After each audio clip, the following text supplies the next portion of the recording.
Саламатсыздар, урматтуу телекөрүүчүлөр. Эфирде күн тартиби көрсөтүүсү. Бүгүн жогорку кеңештин пленардык жыйынына 20дан ашуун маселе коюлду. Ошолордун ичинен бир актуалдуу, коомго керектүү деген маселени биз сиздерге тартууламакчыбыз. Саламатсыздарбы? Мынакей бүгүн ушу жогорку кеңештин депутаттарынын статусуна өзгөртүүлөрдү киргизүү боюнча мыйзам долбоорунда сиз айтып өттүңүз. Депутаттар бардык жактан аларга шарт түзүлүш керек депчи. Ушул боюнча өзүңүздүн оюңузду айтып өтсөңүз. 2010 жылы элдик референдумда биз жаңы багытты тандаганбыз. Ушул жаңы конституцияда бир жакшы норма пайда болгон. Ошондо жогорку кеңештин депутаты 25 кечим сурайм, 21 жаштан жаран укугу бар. Мен ойлойм, ушул концепциянын негизи бул эки инкылаптан кийин ушу парламенттик мамлекет башкаруу системада жаңы саясий элита, жаңы таза адамдар, кесиптүү адамдар келиши зарыл деген норма кирген. Азыркы мен коллегам демилген мыйзамда ушул негизги концепцияны жокко чыгарып атышат.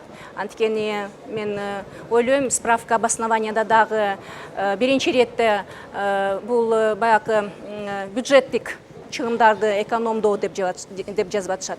Мына 5-чи чакырылышта азыр дагы биз депутаттар саясий эрки менен көптөгөн коррупцияга каршы мыйзамдарды алып атабыз. Мына счетный палатанын корутундусу менен 37% теневой экономика деп корутундусу бар. Биз ушу мыйзамдар менен, саясий эрки менен ушу коррупция Кыргызстанда 20 жылдын ичинде түмтөлгөн коррупцияны жокко чыгарсак, миллиард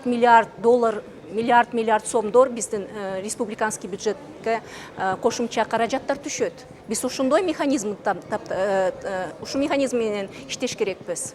Ал эми дагы ушу справка обоснованияда жазылган, азыр машина керек жок, депутатка электрондук ыкмалар менен иштесе болот, машина керек жок деп.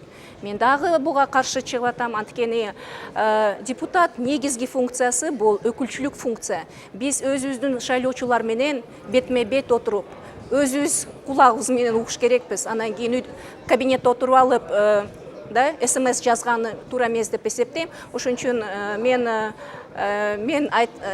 мен доводтарым боюнча мен бул мыйзамга каршы добушту берем.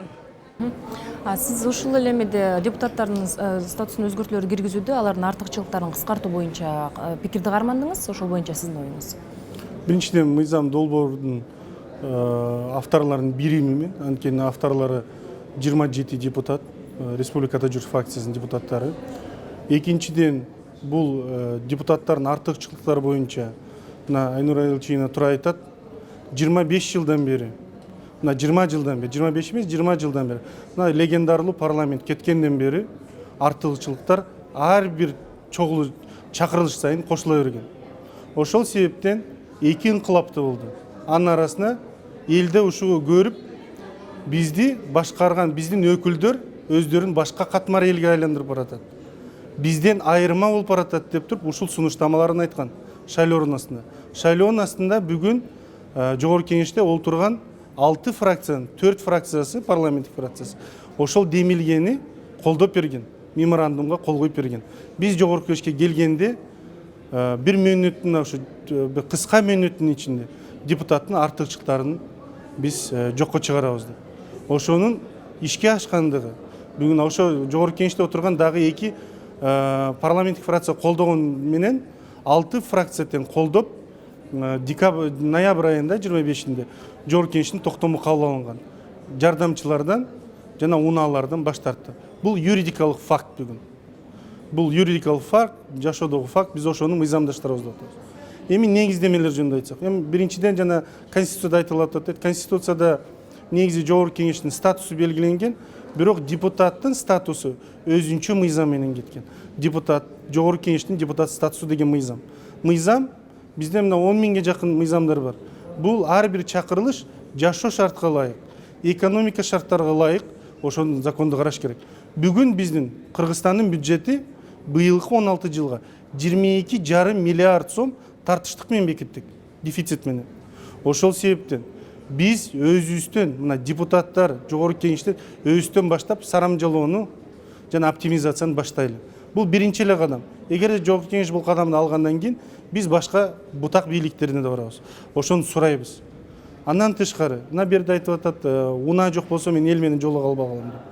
Биз эл менен жолугуп эч кандай тоскоолдук жок.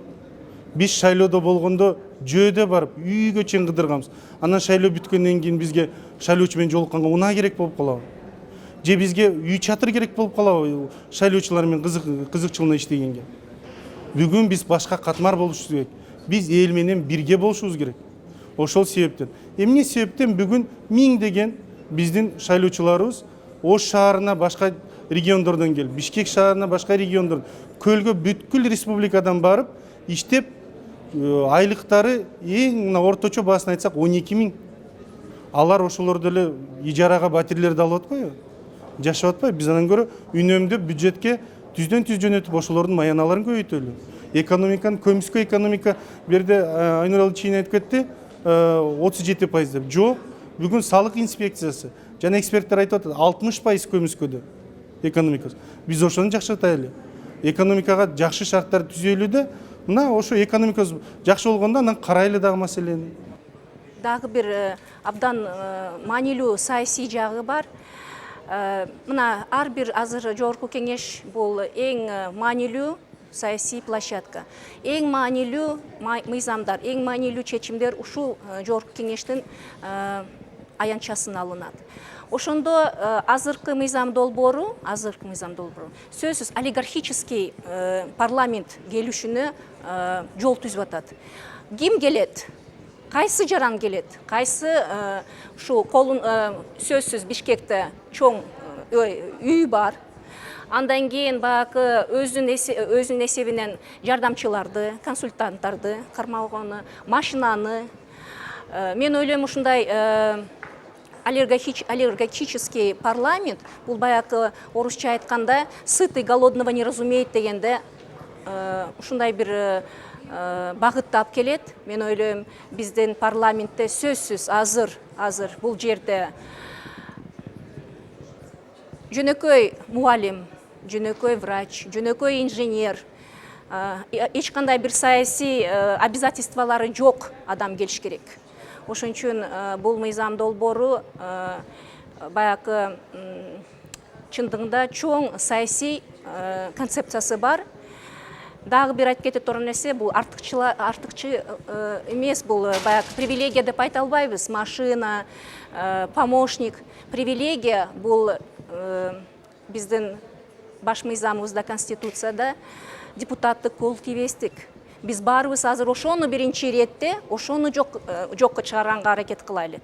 Анткени олигархтар, бай адамдар, баягы азыркы мыйзам долбоордун демилчелери ушул көбү ошону көздөп келишет.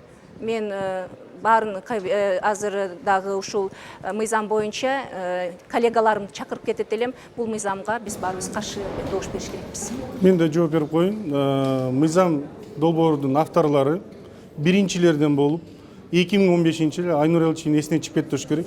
Ушул демилгечилери арасында болгон адамдар биринчилерден болуп, кол тийбестикти баш тартайлы жокто. Бул конституциялык норма. Референдумду мына Айнур Алчиин фракциясы менен чечим чыгарган. Баштаса колдоп бергенге биз даярбыз. Чечим кабыл алган былтыр 15-жылы мына Айнур Алчиин фракциясы кабыл алган, баш тартабыз кол тийбестен. Биз адам мурун айтканбыз, биз колдоп беребиз бул маселени. Референдум чыксын, эл колдосо алайлы бул норманы. Бул биринчи. Экинчиден ар бир катмарда элди биз бөлүштүрбөшүбүз керек. Бирөө өзүн каймак сезип, бирөө көөктөн айырмасы жок экенин унутпашыбыз керек да. Анткени эл арасында биз кызыкчылыгын коргош үчүн бизге унаа менен чатыр биринчи мисал. Бир жерде дагы мыйзамда дагы башка нормалар бар.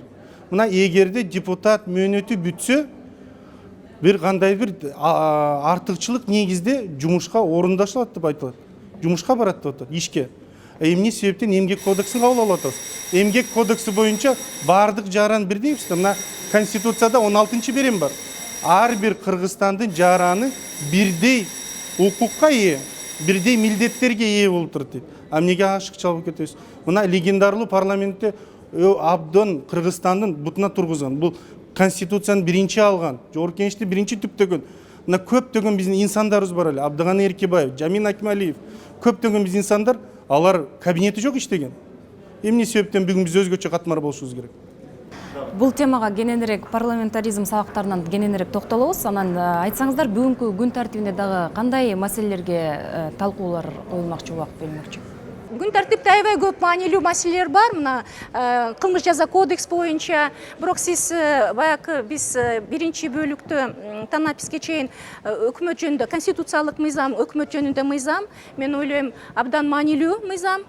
Чындыгында бул азыр Кыргызстанда мына коалиция түзүлүш, көпчүлүк коалиция, өзү парламенттик иштөө боюнча өкмөт менен кандай байланышы бар, өкмөттүн иши боюнча көптөгөн дагы бир өнүгүү максатта көптөгөн сунуштар түшүп атат. Андан бери ошо өкмөт жөнүндө мыйзамда мен ойлойм маанилүү мыйзам концепциясын колдойбуз. Эң башкы багыты бул мыйзамда. Эгерде өзүңүздөр билесиздер, ар бир мыйзам жашоодон чыгат. Эң арткы мисал бул жанагы кеткен өкмөттүн мисалы. Ошол жерде өкмөттүн мүчөсү менен премьер-министрдин ортосунда бир кандай бир мүчөлүштүк болгон. Ошол мыйзамда мүчөлүштүктү берген. Ошол себептен бул мыйзамдын авторлору бул долбоорду киргизип, бүгүн өкмөттүн жетекчиси премьер-министр өз укугу менен ээ болуп, министрлерди кызматтан алганга укукка ээ болот бул мыйзам боюнча. Андан тышкары бүгүнкү күн тартипте абдан чоң мыйзамдар бар. Бул мына Айнур Тураевич айтып кеткендей, бул жазык кодекси, жазык процессуалдык кодекси, жана кодекс о проступках. Ошол 3 мына чоң долбоор 2 жылдан бери келаткан, талкууланып келаткан маселелер бүгүн каралып атат. Бул рахмат. Атайын убакыт бөлүп биздин көрсөтүүгө келип маек куруп бергениңиздер үчүн сиздерге чоң рахмат. Урматтуу телекөрүүчүлөр, сиздер күн тартиби көрсөтүүсүн көрө алдыңыздар. Ал эми жыйындын уландысын сиздер пирамида каналы аркылуу көрсөңүздөр болот. Эскерте кетсем, бизде кубанычтуу жаңылык бар.